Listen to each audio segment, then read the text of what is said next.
అంటే BRS BJP ఒక్కటై కుమ్ముకై కుట్ర చేసి ఈ ప్రభుత్వాన్ని పడగొట్టాలన్న ఆలోచన చేస్తున్నారు. అందుకే బీఆర్ఎస్ ఎమ్మెల్యేలు చాలా మంది అన్న ఇందిరమ్మ రాజ్యం ఉండాలి, ఇన్నేళ్ళు మేము ఆ పార్టీలు ఉన్నా ఒక్కరోజు కూడా ముఖ్యమంత్రి మా గల్వలే, మా మాట వినలే, ఆయన ఎట్లుంటాడో మేము చూడలేదు.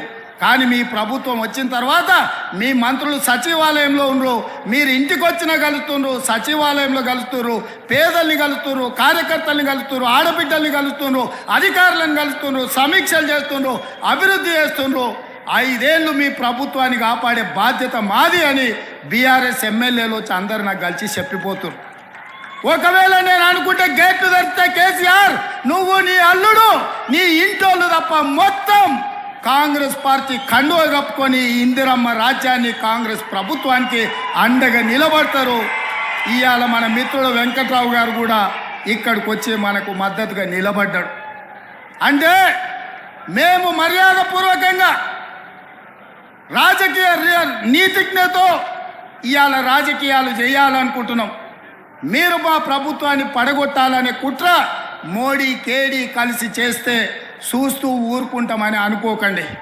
మాకు తెలుసు, లోతు తెలుసు, ఎత్తు తెలుసు, పెడితే ఎక్కడికి వెళ్ళుతో కూడా తెలుసు బిడ్డ. మాకు అనుకుంటురేమో మీరు అల్లా తప్పకు వచ్చిండు అయ్య పేరు చెప్పుకుండాని. బిడ్డ నల్లమల నుంచి తొక్కుకుంట ప్రగతి భవన్లో బద్దలు కొట్టి నిన్ను బజార్లకు ఇడిచి ఇందిరమ్మ రాజ్యం కాంగ్రెస్ ప్రభుత్వాన్ని తీసుకొచ్చినాం. అందుకే చివరిగా ఒక్క మాట చెప్పదలుచుకున్నా, మాతో గోక్కోవద్దు బిడ్డ, గోక్కున్నోడు ఎవడు బాగుపడాలి. చాలామంది ఇట్లే అనుకున్నారు, ఎన్నికల కంటే ముందు కాంగ్రెస్ ఏడుందని అన్నారు. ఇలా సన్నాసులకు చెప్తున్న మన్మూరు వచ్చి చూడురు కాంగ్రెస్ ఏడుందో చెప్తారు. ఈ వేదిక మీద చూడుని, గా కింద మా కార్యకర్తల్ని చూడుని. మా కార్యకర్తల సప్పులకు మీ గుండెలు పగిలి సావాలి బిడ్డ. అందుకే మిత్రులారా, మా పాయం వెంకటేశ్వర్లు గోదావరి కరకట్ట నిర్మాణాల గురించి చెప్పిండు. మా పాయం వెంకటేశ్వర్లు గోదావరి వరద ముంపు గ్రామాల కుటుంబాలకు ఇండ్ల పట్టాలు ఇవ్వాలి, ఇండ్లు ఇవ్వాలని చెప్పిండు. సీతారామ ప్రాజెక్టుకు సంబంధించి ఇంకా కొంత అభివృద్ధి చేయాలని చెప్పిండు.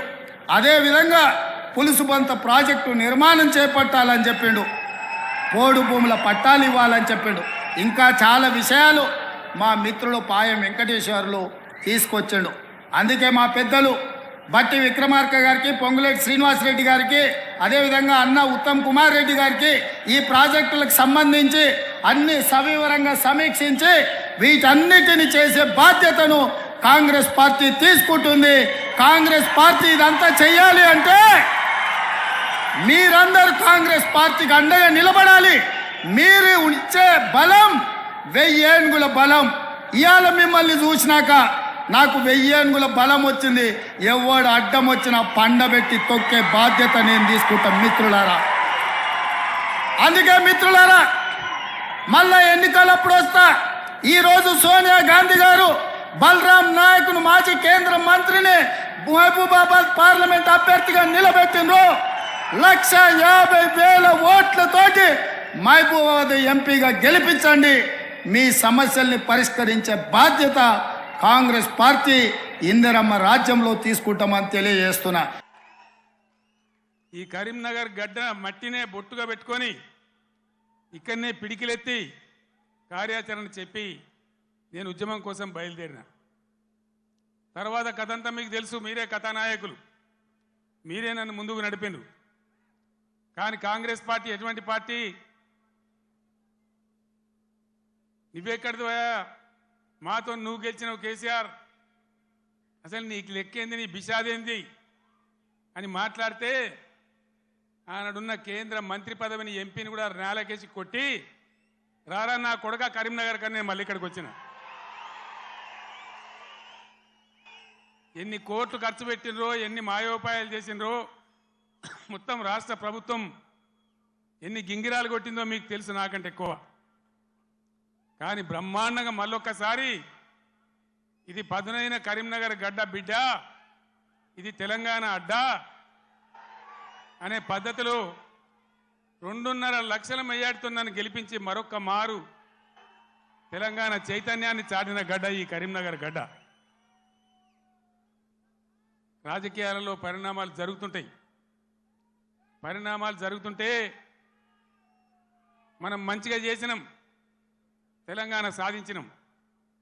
నేను మీకు ఒకటే మాట మనవి చేస్తా ఉన్నా, కొన్ని సందర్భాలలో అత్యాశకో దురాశకో లేదా మరో రకంగానో ప్రజలు మోసపోతారు.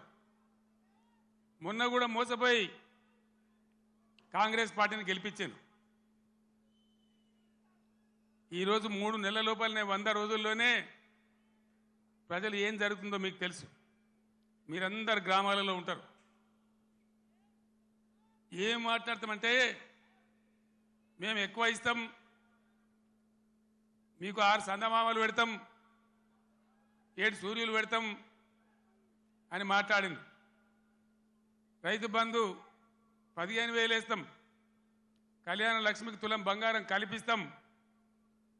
ఇవాళ నోటికి మొక్కాలే 420 హామీలు ఇచ్చిండు, బయలుదేరిండు. ఇవాళ ఏం మాట్లాడుతుండ్రు?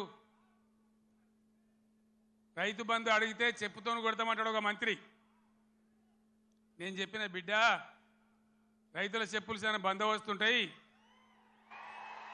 దబ్బన వాళ్ళు అదే పనికెత్తుకుంటే ఏమవుతుంది మీకు గతి అని కూడా నేను చెప్పిన. బందోబస్తు ఉండే ఆ రైతుల చెప్పులు. మంత్రిగా ఉన్న వ్యక్తి రైతు బంధు అడిగితే చెప్పుతోను కొట్టుకుంటాడు.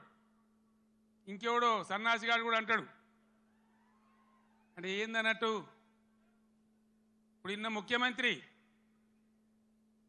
ఆయనను 6 గ్యారెంటీలు ఇవ్వయా, కరెంట్ ఎందుకు మాయమైందా, నీళ్ళు ఎందుకు మాయమవుతున్నాయని అడిగితే ఆయన నేను పండబెట్టి తొక్కుతా, పేగులు మెడలేసుకుంటా, పెండ ముఖానికి రాసుకుంటా,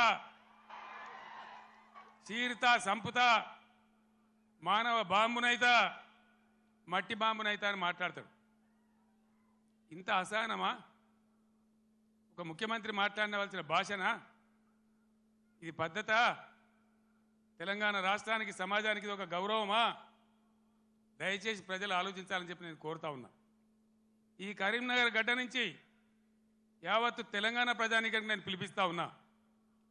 తెలంగాణ ముఖ్యమంత్రి అంటే తెలంగాణ మాట్లాడే మాటలు, ఆ ముఖ్యమంత్రి మాట్లాడే మాటలు, ఎవరన్నా ముఖ్యమంత్రి పదవులు ఉన్న వ్యక్తి మేము మానవ బాంబులం అయితే మనం మాట్లాడొచ్చునా? మాకు మాట్లాడరాదా? తిట్టానంటే తిట్టు తక్కువన్నాయా? ఇవాళ గీయాలకు మొదలు పెడితే రేపు గీయాల దాకా తిట్టచ్చు.